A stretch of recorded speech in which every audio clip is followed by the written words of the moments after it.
Hello dear students, मैं doctor Amarnath, assistant professor समाजशास्त्र विभाग, बाबा बरुआदास स्नातकोत्तर महाविद्यालय, परुइया आश्रम, अंबेडकर नगर, उत्तर प्रदेश। समाजशास्त्र की क्लास में आप सभी का स्वागत करता हूं।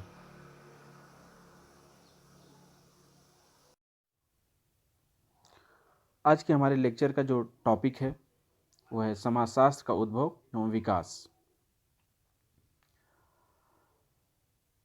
जिसे जानना अति आवश्यक है। समाजशास्त्र की अवधारणा, अर्थ, परिभाषा और प्रकृति इत्यादि को जानने से पहले समाजशास्त्र का उद्भव कैसे हुआ यह जानना आवश्यक है, क्योंकि समाजशास्त्र को एक अलग विषय के रूप में वर्तमान में जो हम देख रहे हैं ये अचानक ही उत्पन्न नहीं हुआ, बल्कि इसका भी अपना एक इतिहास है और समाजशास्त्र का विकास चरणबद्ध तरीके से हुआ है। आइए इसे देखते हैं कि समाजशास्त्र का उद्भव एवं विकास कैसे हुआ।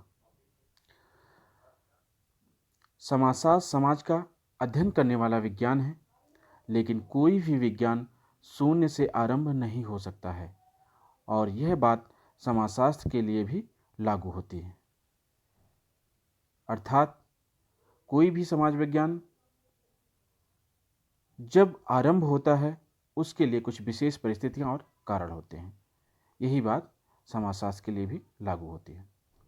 एक विषय के रूप में समाजशास्त्र नवीन शब्द है, जबकि समाज प्राचीन है।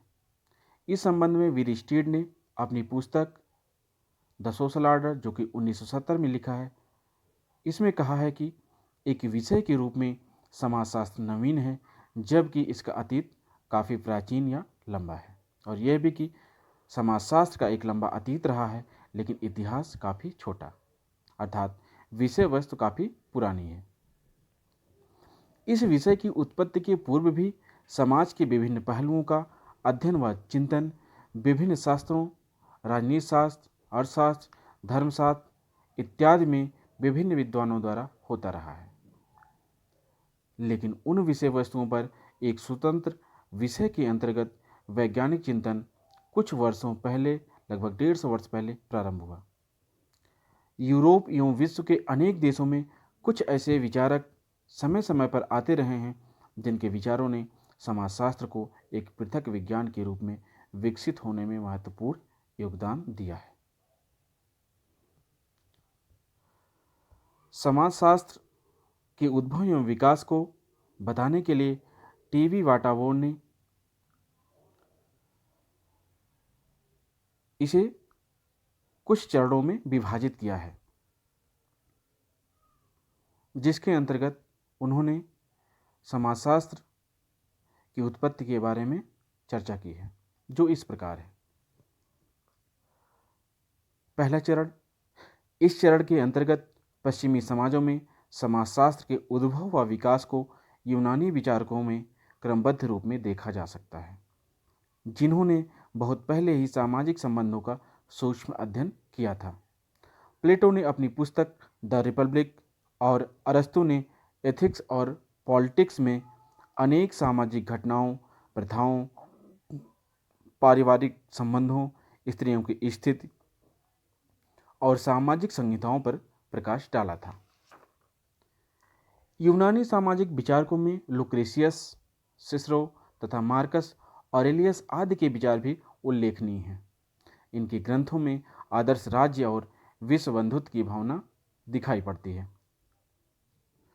दूसरा चरण, जो कि 6वीं शताब्दी से 14वीं शताब्दी तक माना जाता है, इस चरण में सामाजिक जीवन की अधिकांश व्याख्याएं दार्शनिक ही हुआ करती थीं, जिनमें समय समय पर कुछ धर्म का भी सहारा लिया जाता था।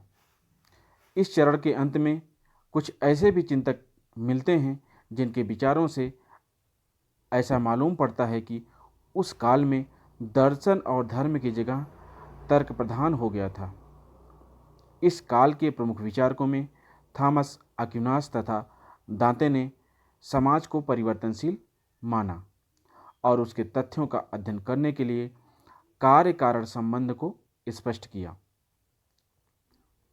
इन विचारकों ने मनुष्य को सामाजिक प्राणी माना और सामाजिक प्राणी होने के कारण उसके लिए समाज का होना अनिवार्य बताया। इसके साथ ही समाज की सुव्यवस्था के लिए सरकार की स्थापना को भी अनिवार्य बताया। इसके साथ ही सामाजिक सहयोग, न्याय, श्रद्धा, विश्वास, एकता, ईश्वर इत्यादि पर भी बल दिया है। अक्विनास ने 4 प्रकार के कानूनों शाश्वत, प्राकृतिक, दैविक और मानवीय का उल्लेख किया है। इस काल में वैज्ञानिकता परिलक्षित होने लगा था। इसके आगे तीसरा चरण है। इस चरण में ही कुछ हद तक समाजशास्त्र की पृष्ठभूमि तैयार होती है। इस अवस्था का आरंभ 15वीं शताब्दी से माना गया है, जब सामाजिक घटनाओं का स्वतंत्र रूप से अध्ययन करने की प्रवृत्ति प्रारंभ हो गई थी और जीवन के सामाजिक, आर्थिक, राजनैतिक और धार्मिक पक्षों का स्वतंत्र रूप से अध्ययन किया जाने लगा। इस युग के प्रमुख चिंतक Thomas Hobbes, John Locke, Rousseau, Montesquieu, Adam Smith, Hegel आदि हैं।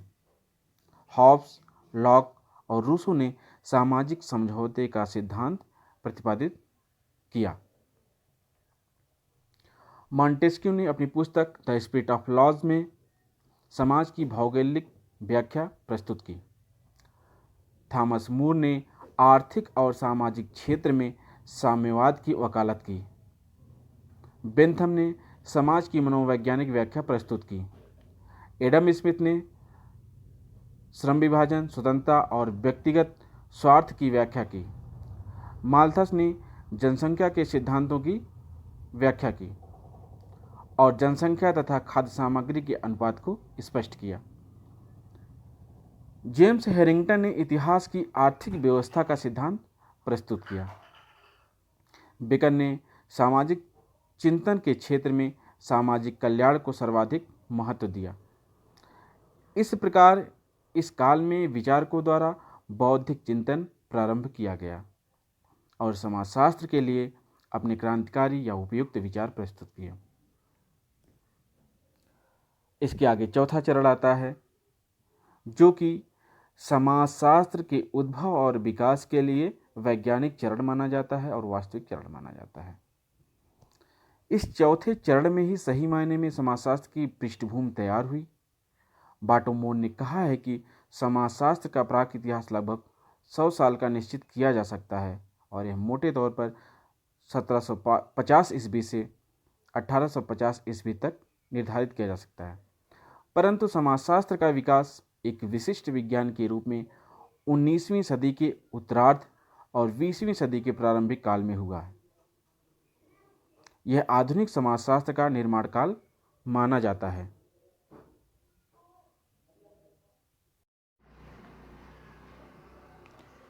इस चरण के कुछ प्रमुख सामाजिक चिंतकों में Auguste Comte, Herbert Spencer, Karl Marx आदि के नाम विशेष उल्लेखनीय हैं, जिन्होंने समाजशास्त्र का पथ प्रदर्शन एवं इसके विकास में महत्वपूर्ण योगदान दिया।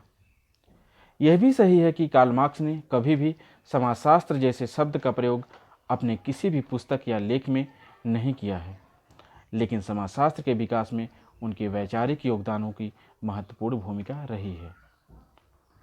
औद्योगिक एवं फ्रांसीसी क्रांति, जो कि क्रमशः 1760 ईस्वी एवं 1789 ईस्वी में घटित हुई, इस काल की महत्वपूर्ण घटनाओं में से हैं। इन घटनाओं ने पुरानी सामाजिक एवं आर्थिक व्यवस्थाओं को झकझोर दिया। औद्योगिक क्रांति के परिणाम स्वरूप अर्थव्यवस्था में काफ़ी नए परिवर्तन आए, जैसे कल कारखानों का विकास, नए नए तकनीकों एवं मशीनों का प्रयोग, बड़े पैमाने पर व्यापार के लिए उत्पादन, रोजगार या मजदूरी व्यवस्था में परिवर्तन इत्यादि। दूसरी तरफ सामाजिक क्षेत्र में पुराने सामाजिक सांस्कृतिक मूल्यों एवं धर्म की जड़ें हिलने लगी। बुद्धिवाद तथा तर्क का विकास हुआ। गांव के स्थान पर नगरों का विकास, सामंती वर्ग की जगह औद्योगिक वर्ग का विकास, विस्तृत एवं संयुक्त परिवारों के स्थान पर केंद्रक या मूल परिवार का विकास होने लगा। राजनैतिक क्षेत्र में वैयक्तिक स्वतंत्रता, लोकतांत्रिक मूल्यों एवं समानता जैसे विचारों का विकास होने लगा। फ्रांसीसी क्रांति के अंतर्गत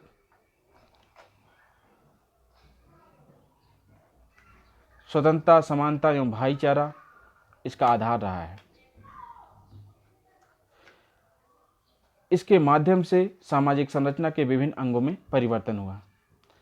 इस प्रकार हम देखते हैं कि यूरोप में एक नए युग का सूत्रपात हुआ और इसी के साथ साथ कुछ नई बौद्धिक परंपराओं का योगदान सबसे अधिक रहा है। इन सभी को हम 4 भागों में राजनैतिक दर्शन, इतिहास का दर्शन, उद्विकास के जैविक सिद्धांत, सामाजिक एवं आर्थिक सुधार का आंदोलन में विभाजित कर इसकी व्याख्या कर सकते हैं। समाजशास्त्र की उत्पत्ति के लिए बौद्धिक परंपराओं के योगदान की जो महत्वपूर्ण भूमिका रही है, इसकी चर्चा हम अगली क्लास में करेंगे। धन्यवाद।